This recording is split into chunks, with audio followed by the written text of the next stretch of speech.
one of the things about reading a communist document in general, and this document springs to mind for me because I translated it for this discussion, and you really have to translate in two ways, because you have to translate the document from Czech, in this case, into English, but you also have to know how to read it and how to read communist documents. It's got certain stock phrases, it uses a number of words that are unusual or obsolete or very rare in other ways, and it has its own style and its own rhythm. The sentences are very long. So when reading communist documents, you have to know the language, and then you have to know what the words in the language mean, because sometimes they have different valences in communist speaking than they would in ordinary common sense speaking. And you can find this by picking up any communist document or any collection of communist documents. What strikes me about this is that Charter 77 is only mentioned obliquely, but everyone in the National Theater on the night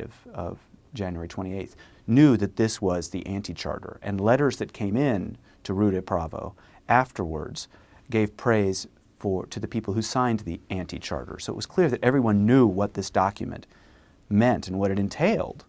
But what is interesting is in the translation, the first thing that comes out, the first line, is "Our land, in its thousand guises so sweet and so dear to each of us, was given to us as a cradle and as a home." And it goes on to talk about its social strivings, the nation's strivings, and the whole of its national culture, that the nation comes first. And in the 50s, it was all about internationalism. And the nation and nationalism were not really to be discussed.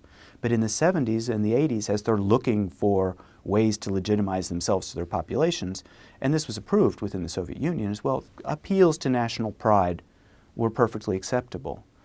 But of course, the majority of the language in here is laden with all kinds of socialist language, and I'm going to point a few different things, the kinds of stock phrases that you'll run into. The Soviet Union at the head of the socialist international fraternity of states comes up. You'll see that in many things. References to the working people and so on come up throughout this.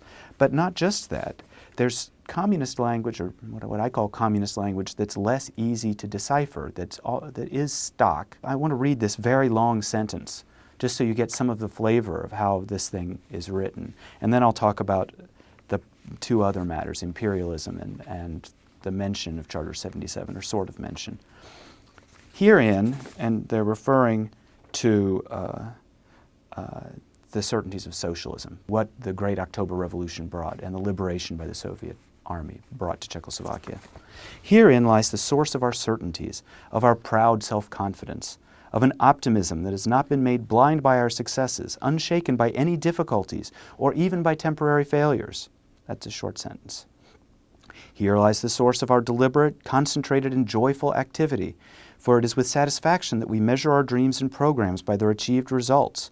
For we see how, after a mere 3 decades since the coming of communism, the face of our land and the lives of our people have changed. We see how daily, seemingly even routine, everyday labor yields exquisite fruits, how the appearance of the world and the balance of power in it have been changed.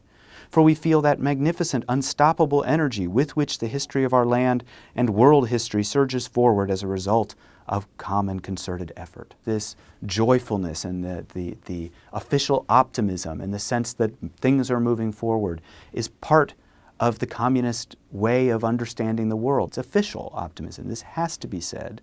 You can't say we've had a lot of struggles and things are not going so well, but we'll try and make them better. No, things, even when we had those few difficulties, we were still filled with joy at our labor.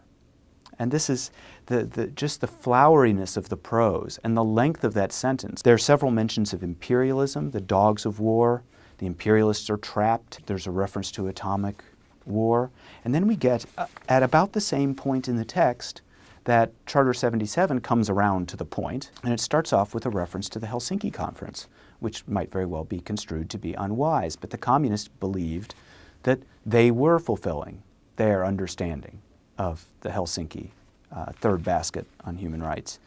That is why, in accord with the final act of the Helsinki Conference, we stretch out our hand across the borders of countries and continents, fully aware that true art and true culture should help individual nations and all of humanity move forward. They should create understanding among people of diverse countries. They should win people over to the humanistic perspective on peace and mutual cooperation in the interest of happy human life. That is why we hold in contempt those who, in the unbridled pride of their narcissistic haughtiness, for selfish interests or even for filthy lucre in various places all over the world, even in our land, a small group of such backsliders and traitors can be found. They divorce and isolate themselves from their own people and its life and real interests, and with inexorable logic become instruments of the anti-humanistic forces of imperialism, and, in its service, the heralds of disruption and discord among nations. Now, to someone who doesn't know the context of all of this, there's some backsliders or something. What's that all about?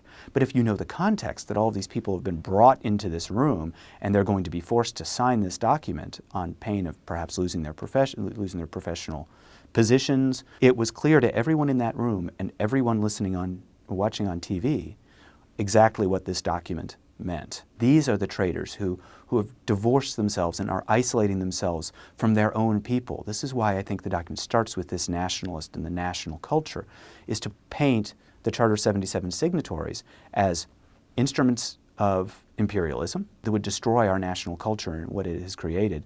We are not going to allow the imperialists to do this. It brings up that these are selfish people who may be in it for the money, that these people are traitors to not just the state, but traitors to the nation as well. And I think that everyone who read this document on January 29th, or who saw this television broadcast, would know exactly what it means. But if you abstract it from its context, the document doesn't, it would be filed in a file marked empty rhetoric, I think. But it's not. It's laden with meaning. But you have to know how to read it, and you have to know the context in which the document was created.